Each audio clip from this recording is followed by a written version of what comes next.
Alors, dans cette vidéo, on va voir comment on peut modifier le CSS par programmation pour cacher, afficher certaines parties ou changer les classes pour changer le style d'un élément en particulier.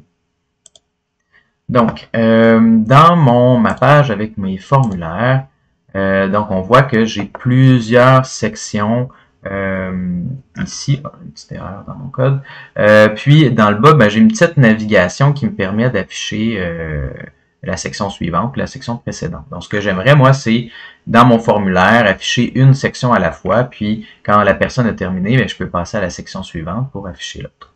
Donc comment on fait ça? Ben, vous avez besoin en premier d'avoir du CSS qui est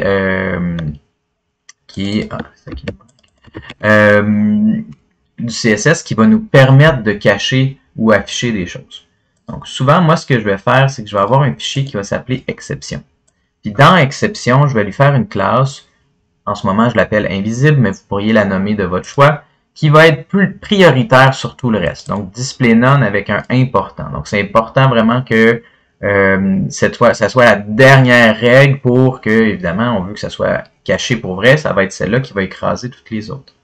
Donc, si je m'en viens dans style, ben c'est la dernière règle que je viens importer en bas. Donc, quand je vais mettre quelque chose qui est avec une classe invisible, ben ça va avoir priorité sur tout le reste après. Si je ferme ça ici. Donc, moi, ce qui m'intéresse, donc là, on peut voir qu'est-ce que j'ai sélectionné. J'ai sélectionné mon formulaire en premier pour éviter de chercher dans toute ma page. Puis ensuite, dans ma page, j'ai mes petits boutons de formulaire. J'ai ma navigation, puis mes boutons dans ma navigation. J'ai tous mes champs, puis j'ai mes sections de mon formulaire aussi. Donc, j'ai une section à la fois. Donc, première des choses, on va se faire deux fonctions. Ben, trois, en fait, on va avoir une fonction init pour le chargement de la page. On va appeler tout de suite. Pas l'oublier. Ensuite, on va avoir une fonction qui va s'appeler cacher section. Donc, on va tout cacher. Puis, on va avoir une section à la fois qui va nous intéresser.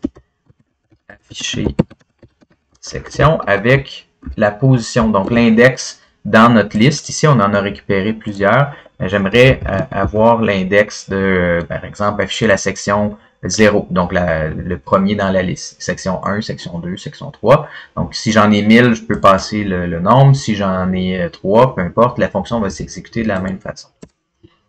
Donc, première des choses, pour tester comment on peut ajouter ou enlever une classe par programmation, je vais aller faire section HTML, puis je vais aller chercher le premier, juste pour tester. Je vais mettre ça dans le init, puis après ça, on va faire la fonction ici. Point class list. Ça fait class list, qu'est-ce que ça fait? Class list, ça permet de modifier les classes CSS par programmation. C'est un objet qui appartient à tous les éléments HTML. Puis, on peut avoir la méthode add pour ajouter, remove pour enlever, puis on va avoir toggle qu'on va voir dans une autre vidéo. Donc, tout simplement, moi, si je veux appliquer l'effet de ma classe invisible, je vais mettre invisible. On essaie de ne pas faire de faute de frappe. Puis, on n'a pas besoin de mettre le point parce qu'on gère déjà des classes. Quand on utilise Query Selector, c'est qu'on veut faire une sélection puis on informe qu'on cherche par classe. Mais là, dans ce cas-ci, j'ajoute une classe qui s'appelle invisible. Je ne mets pas de point dans ce cas-là. Fait que si je viens regarder, on voit maintenant que il manque. J'ai pas bien fait ma sélection. Si on regarde, évidemment, c'est Query Selector All, j'en veux plus qu'une. Parce que si j'en ai sélectionné un, ben c'est pas un tableau. Si j'en sélectionne plus qu'un, c'est un tableau. Et là, on voit que j'ai plus ma section information sur le client. Si je mets ça en commentaire, ben, puis je rafraîchis, ben, on voit que j'ai ma section qui réaffiche. Super. Fait que maintenant, on sait qu'on peut cacher des choses. Je vais récupérer mon code ici. Puis je vais appeler ma fonction au chargement. Moi, j'aimerais cacher toutes mes sections. Super. Fait que là, je vais faire une boucle. Section, boucle for. Comme ça, i. Puis on continue pour toutes les sections de ma variable section HTML. Je récupère une section à la fois. puis clic, ben là, je peux venir prendre ma variable et lui dire, ben, je ajoute la classe invisible pour chacun des éléments. Et là, tout d'un coup, ben, je viens de cacher toutes mes sections. De la même manière, ce que je pourrais faire, c'est prendre ici, puis mettre l'index que je passe en paramètre. Puis, donc, je récupère une des sections à la fois. Puis, je vais l'appeler section aussi. Ça, c'est plus clair. Donc, je récupère une section, puis section.classlist.remove. Puis, voilà. Donc, du moment que j'appelle cette fonction-là, avec le numéro de la section, ben, ça va venir trouver dans ma liste lequel, puis j'enlève la classe invisible. Je pourrais dire au chargement, j'aimerais afficher la section à la position 0. On se rappelle que les tableaux, ça commence toujours à 0. Fait que là, j'ai juste la section 0. Je peux avoir la section 1 maintenant. Là, j'ai la section 1. Donc, ce qu'on pourrait faire aussi, c'est récupérer nos boutons. Okay? Puis quand on affiche la section, on va changer la classe de nos boutons. Par exemple, si je suis rendu à la première section, ben, j'aimerais que mon premier bouton soit grisé. Puis si je suis rendu à la dernière section, j'aimerais que mon dernier bouton soit grisé. Donc, comment je fais ça? Ben, on va aller ici, on va se faire un petit if. Ça. Puis, si l'index égale à 0, ben à ce moment-là, je peux aller chercher mon premier bouton dans ma liste de boutons. Quand je fais 0. Là, je pourrais aller dire classlist.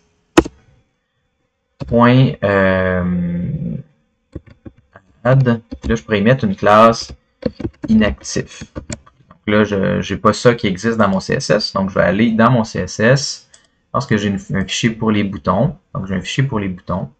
Puis, si j'ai .bouton.inactif, on propose ça déjà tout de suite. Ce serait même pas not allowed, ça serait none.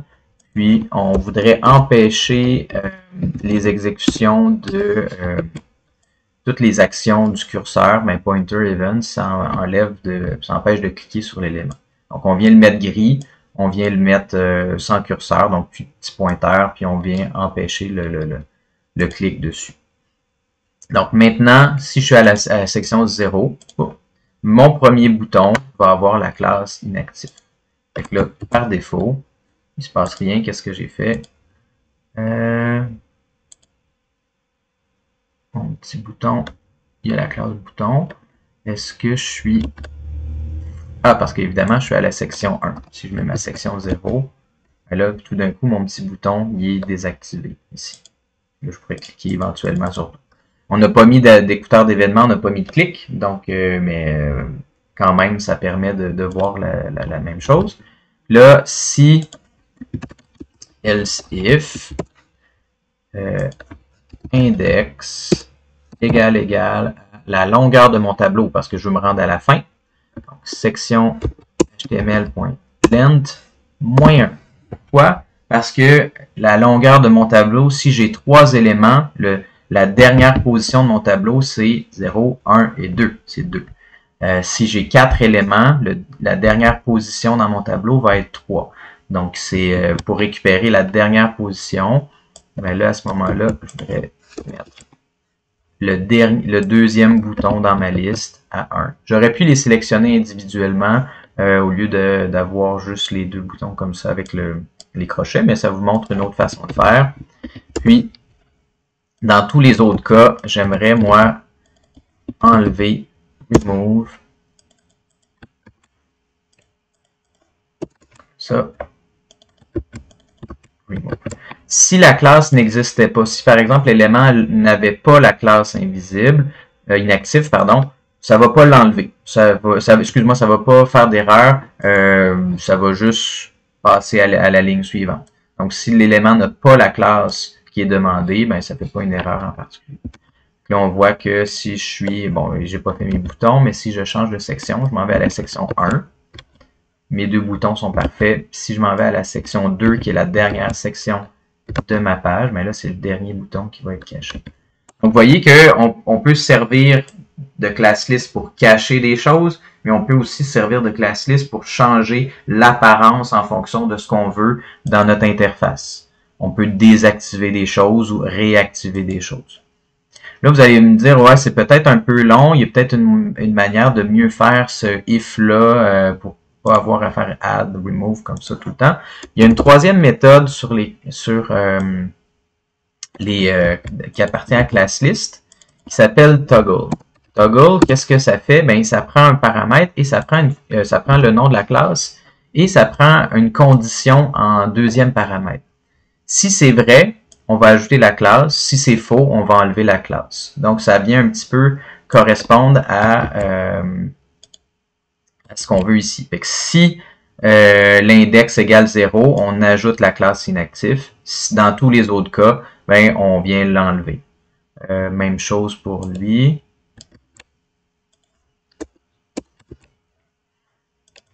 Toggle. Puis là, ça serait, ma condition, c'est si. C'est tout ça ma condition.